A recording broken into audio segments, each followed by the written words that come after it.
네, 안녕하십니까. 시로 드라이브에서 발표와 프론트엔드를 맡은 유재현입니다. 시로 드라이브 팀에서 프론트엔드를 맡고 있는 문창준입니다. 네, 시로 드라이브에서 백엔드를 맡고 있는 정재현입니다. 안녕하십니까. 저 시로 드라이브 팀의 총괄 개발팀장을 맡고 있는 송경민입니다. 지금부터 시로 드라이브 발표 시작하겠습니다.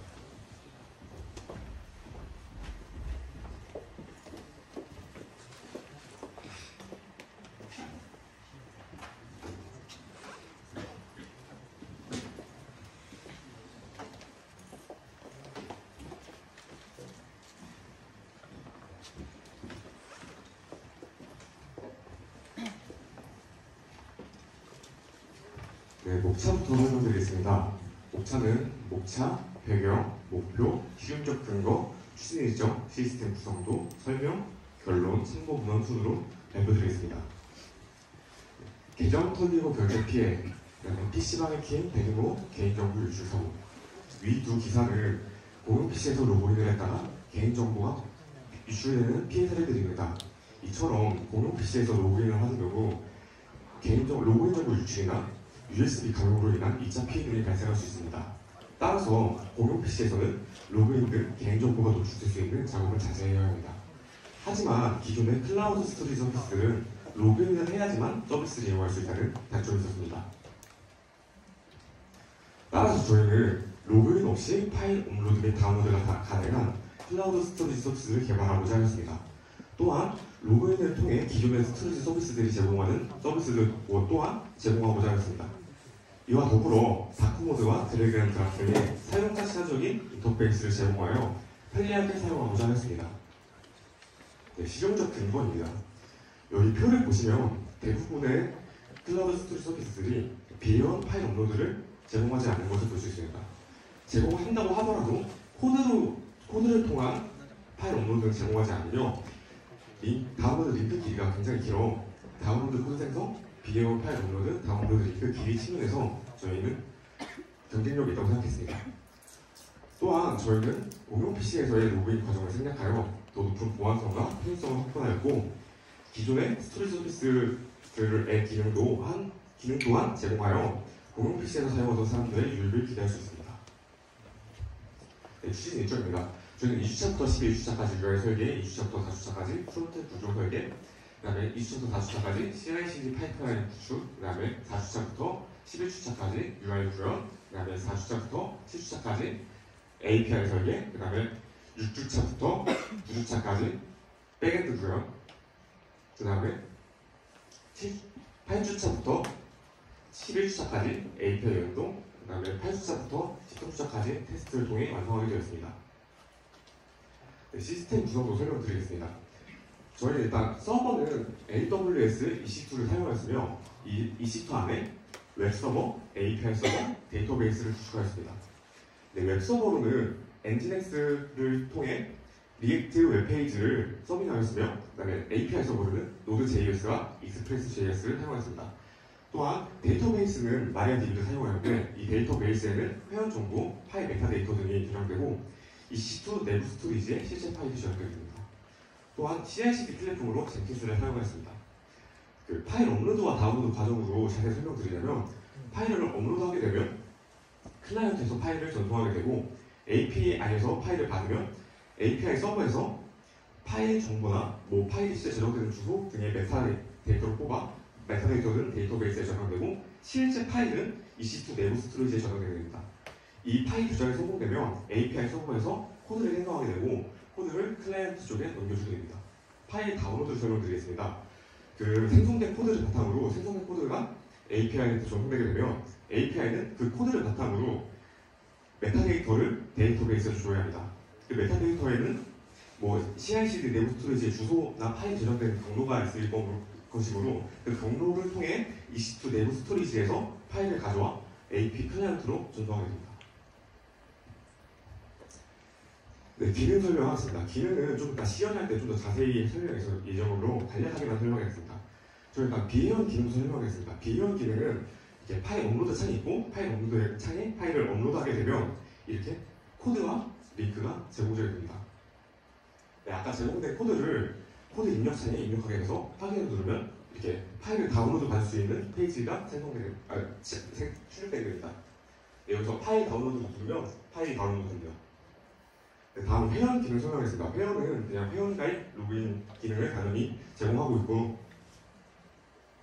그 다음에 로그인을 하게 되면 파일 및 폴더 조회, 파일 업로드 및 다운로드, 파일 이동 및 삭제, 파일 검색, 파일 종류별 모아보기, 파일 다운로드 코드로 해서 코드에서 기존으로 파일 가져오기 등의 기능을 제공하고 있습니다. 네, 결론 말씀드리겠습니다. 저희 시로 드라이브는 비에어드 코드를 통해 간편하게 파일을 업로드하고 다운로드할 수 있으며, 기능 공용 PC에서 사용 시 발생할 수 있는 보안 문제를 해결하고, 기존 클라우드 스토리지 서비스처럼 로그인을 통해 파일을 체계적으로 관리할 수 있는 기능 또한 제공합니다. 이와 더불어 다크모드와 드래그 앤 드랍 등 사용자 친화적인 인터페이스를 지원하여 편리한 사용 환경을 제공합니다. 처음 겪는 팀 프로젝트라서 제작 과정에서 팀원들과의 소통이 원활하게 이루어지지 않아 작업이 많이 지연되었으나, 개발 후반부부터 디스코드의 적극적인 활용을 통하여 소통을 원활하게 하여 무사히 작품을 완성할 수 있습니다. 네, 이제 시연하겠습니다. 네, 시연을 맡은 송경민 팀장이라고 합니다. 이제 저희 시연에 앞서 간단하게 시연 시나리오를 알려드리도록 하겠습니다. 일단 첫 번째 시나리오는 발표 준비 시 발표 자료를 개인 PC에서 공용 PC로 옮기는 과정을 설명하고 있고요. 두 번째 시나리오는 PC방에서 과제를 쓸 경우에 그 과제를 공용 PC에서 업로드하여 개인 PC에서 다운로드하는 과정을 설명하겠습니다. 시나리오 세 번째는 일상적으로 사용할 때 로그인하여 사용할 수 있는 나머지 구현한 기능들을 설명하도록 하겠습니다.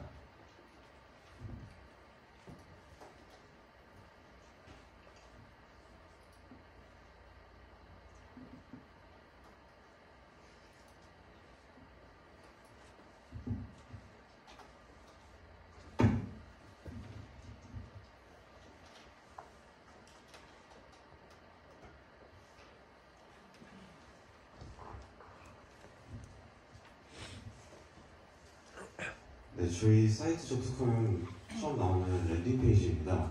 이 랜딩 페이지에서는 이렇게 로그인 회원 가입 버튼을 눌러서 로그인할 수도 있고, 옆에 업로드 다운로드 버튼을 눌러서 업로드 다운로드를 할 수도 있습니다.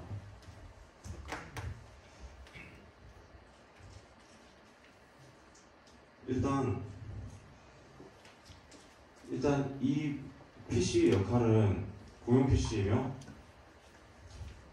이 PC의 역할은 개인 PC로 설정하도록 하겠습니다.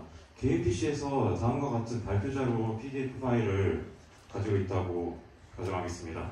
저희가 이 PDF 파일을 업로드하고 공용 PC로 다운로드하는 과정을 시연하도록 하겠습니다. 일단 저 파일을 C 드라이브에서 업로드를 하게 되면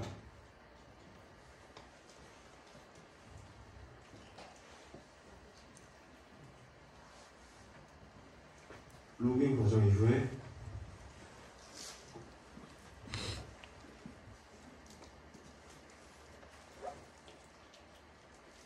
드래그 앤 드랍을 통해 편하게 파일을 업로드할 수 있습니다.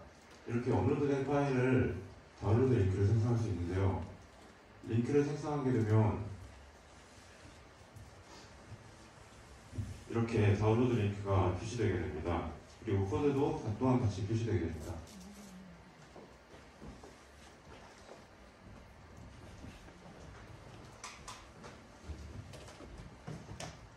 그리고 이 코드를 공용 PC에서 다운로드 버튼을 누르고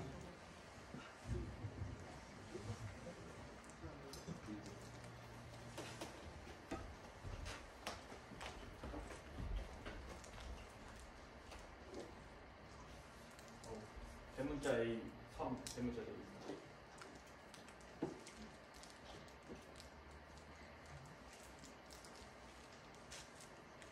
코드를 입력하고 확인 버튼을 누르게 되면 이게 발표 자료가 업로드된 것을 확인할 수 있습니다. 이제 이 파일을 다운로드 버튼을 눌러서 다운로드 해보도록 하겠습니다.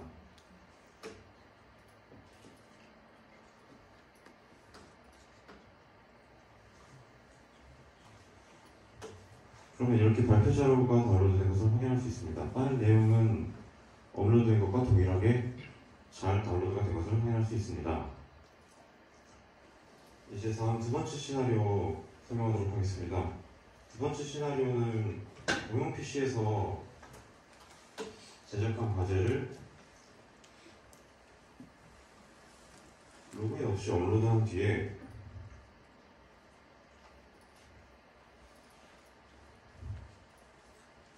그것을 개인 PC에서 다운로드하는 것을 시험하도록 하겠습니다. 일단 파일 내용은 다음과 같습니다.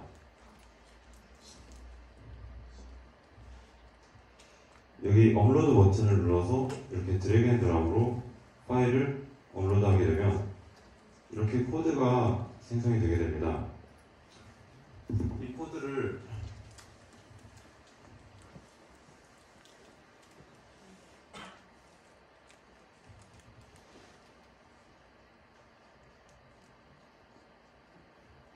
개인 PC에서 입력하게 되면 계정의 저장 버튼이 생기게 되는데요. 계정의 저장 버튼을 누르게 되면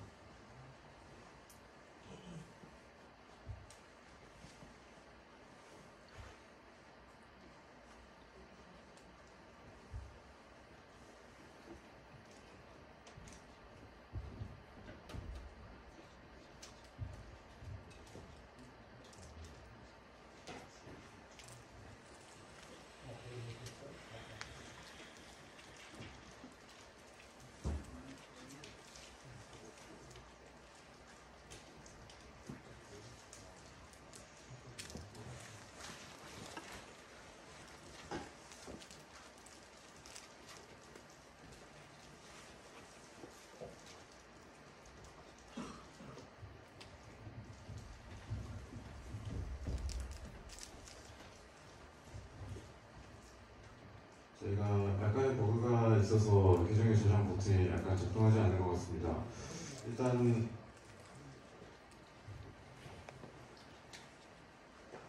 그러면 계정에 저장하지 않고 다운로드하는 것을 먼저 실행하도록 하겠습니다. 이 코드를 입력하여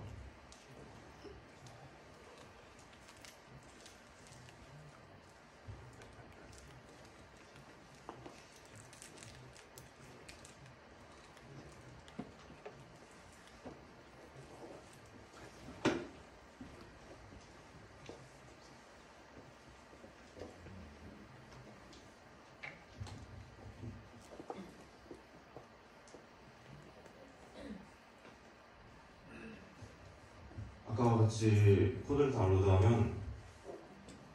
통해 파일을 다운로드하면 이렇게 파일이 정상적으로 다운로드된 것을 확인할 수 있습니다. 저희가 이제 세 번째 시나리오로 로그인과 회원가입 및 로그인, 그리고 로그인 이후 사용할 수 있는 기능들을 설명하도록 하겠습니다.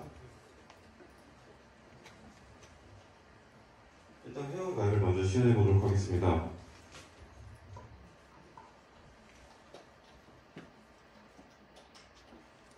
비밀번호는 임의로 시연을 위해 표시되게 설정하였으며 제가 임의로 비밀번호를 간단하게 입력해 보도록 하겠습니다.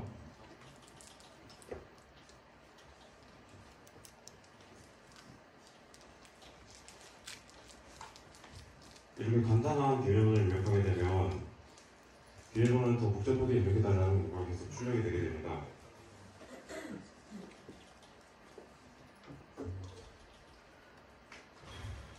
그리고 대문자를 포함해야 된다는 것과 표시가 되게 되고 대문자와 소문자 그리고 숫자와 특수문자가 모두 포함된 비밀번호를 입력하게 되면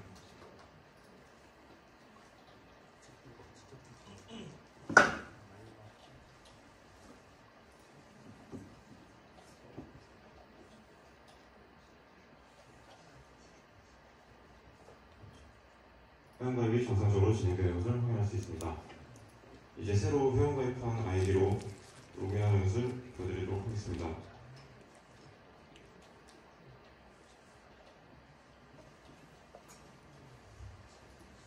이렇게 로그인에 성공하게 되면 홈페이지로 이동하게 됩니다. 이렇게 이렇게 홈페이지에서는 파일 업로드, 그리고 폴더 생성, 그리고 문서 모아보기, 사진 모아보기, 그리고 최근 파일 모아보기, 그리고 휴지통 확인 기능 등이 지원이 됩니다. 일단 미리 만들어둔 계정으로 이동하여 시연을 이어가도록 하겠습니다.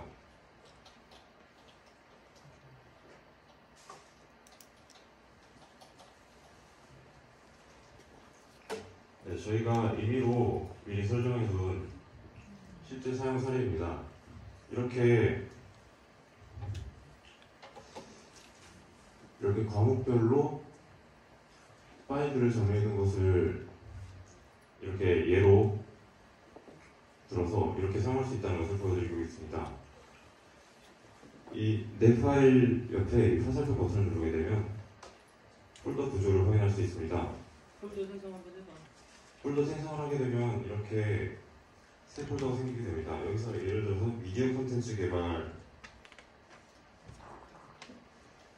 폴더를 생성해 보도록 하겠습니다.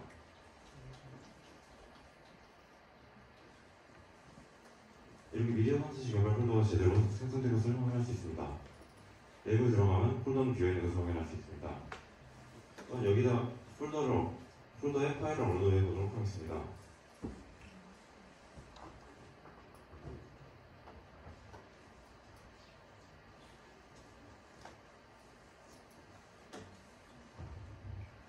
이렇게 정상적으로 파일을 업로드된 것을 확인할 수 있습니다. 파일을 다운로드할 경우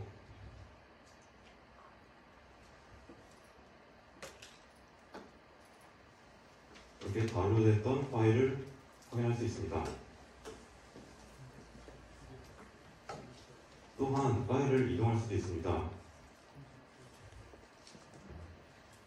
파일 이동은 다른 폴더를 선택하게 되면 이렇게 파일이 이동된 것을 확인할 수 있습니다. 그리고 이름 변경도 가능합니다. 이름 변경을 클릭할 경우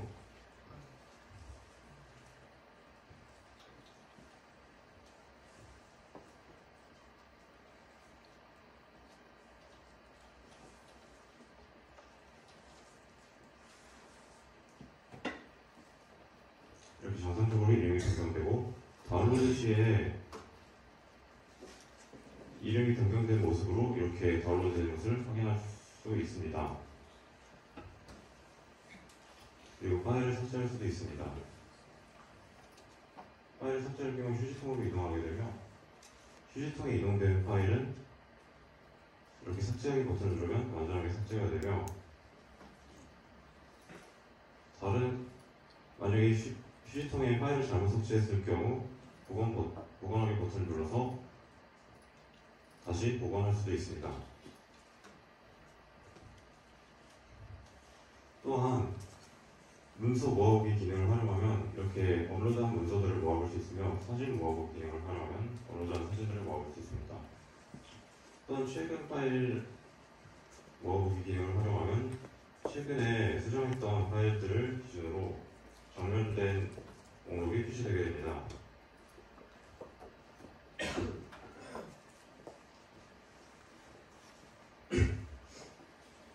그리고 다크모드 시연해보도록 하겠습니다. 이 다크모드는 이 버튼을 눌러서 라이트 모드 그리고 다크모드를 서로 변경할 수 있습니다. 다크모드를 클릭할 경우 이렇게 다크모드로 변경이 되면 이제 밤이나 야간이나 개인 선호도에 따라서 이렇게 다크모드로 설정하여 사용할 수 있습니다.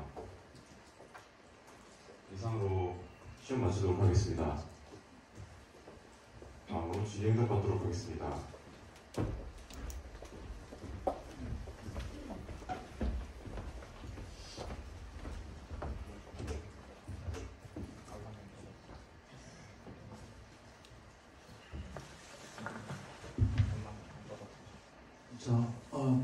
발표하느라 고생 많았고요.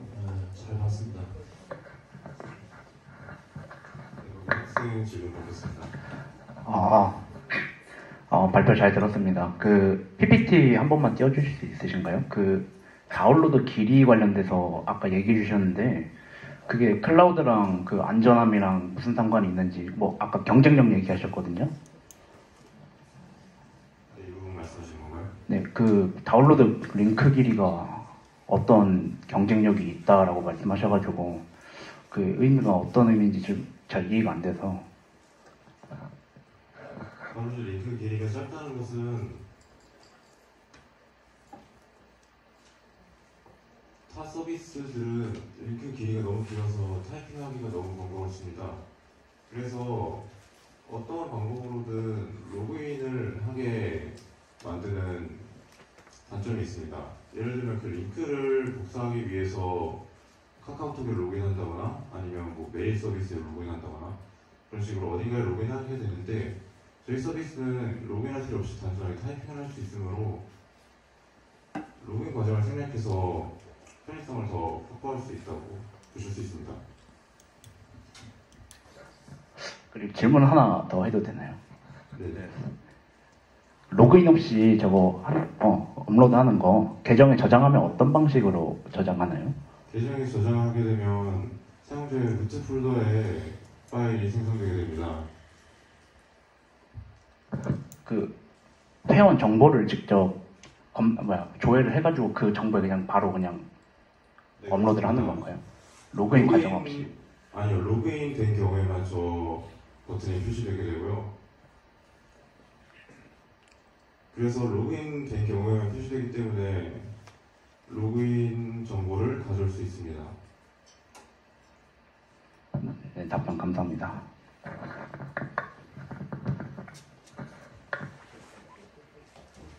네,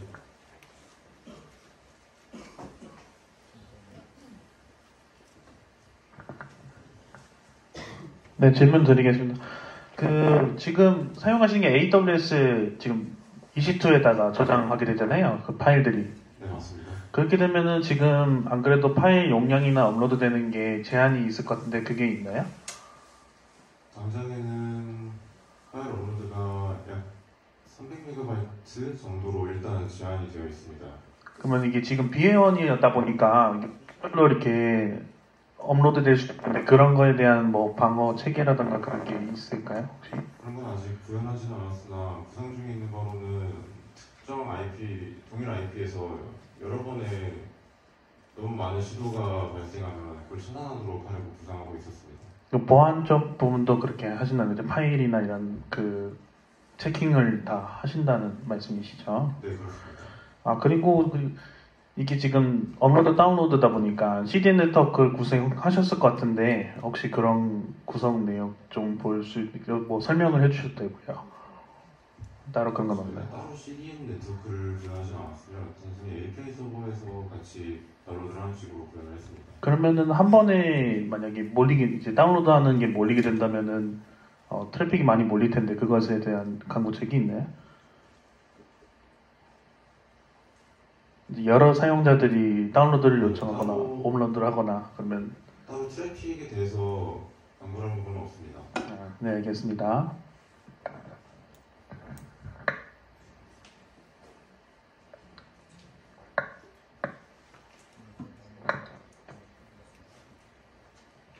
질문 더 없으시면 교수님 질문 받도록 하겠습니다. 네, 고생 많았고요. 지금 이 프로그램의 핵심이 보니까 로그인 과정 없이 다운로드 코드를 이용해가지고 프로그램 업로드 다운로드하는 거예요. 파일로 다운로드하는 게 핵심이죠, 그죠? 그럼 이게 지금 한 개의 파일일 경우에는 코드가 하나 쉬어야 되는데 여러 개의 파일을 압축하지 않고 세 개의 파일을 동시에 올렸다. 그럴 경우는 어떻게 되는지요? 저희가 아직은 여러 개의 파일을 업로드하는 것은 지원하지 않고 있습니다. 그게 되면 좋겠는데 꼭 보완해주면 좋겠습니다.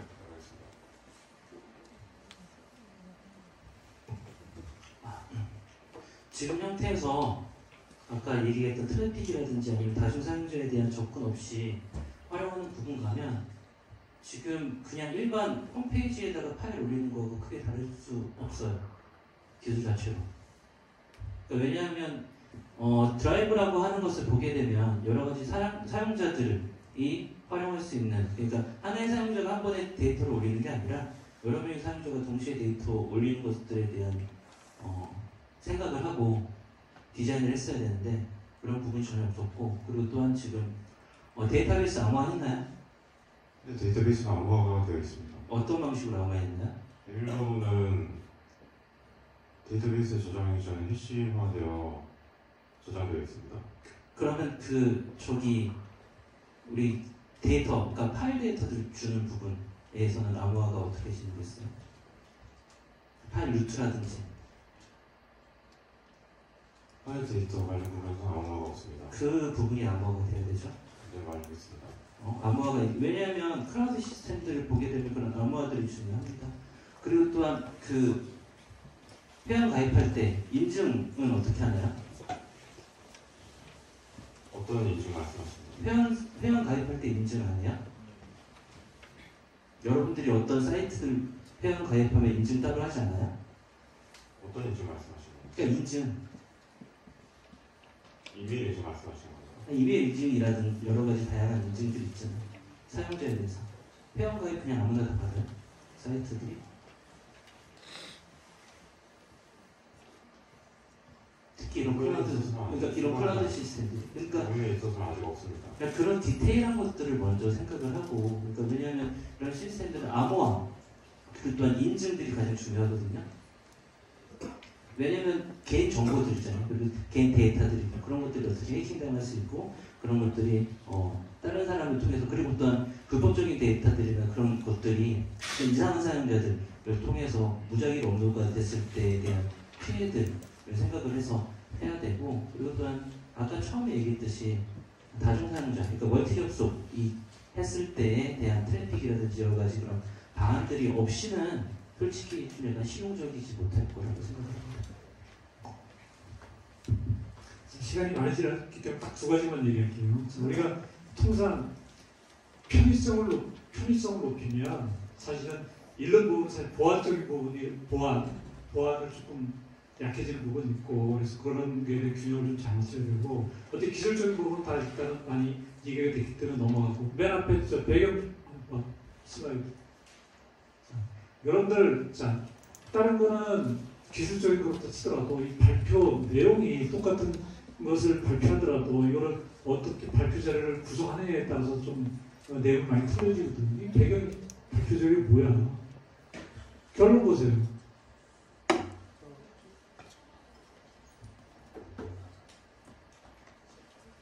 결론. 지금 이 결론 파워포인트 만들어 놓은 거잖아. 이걸 다 읽어봐.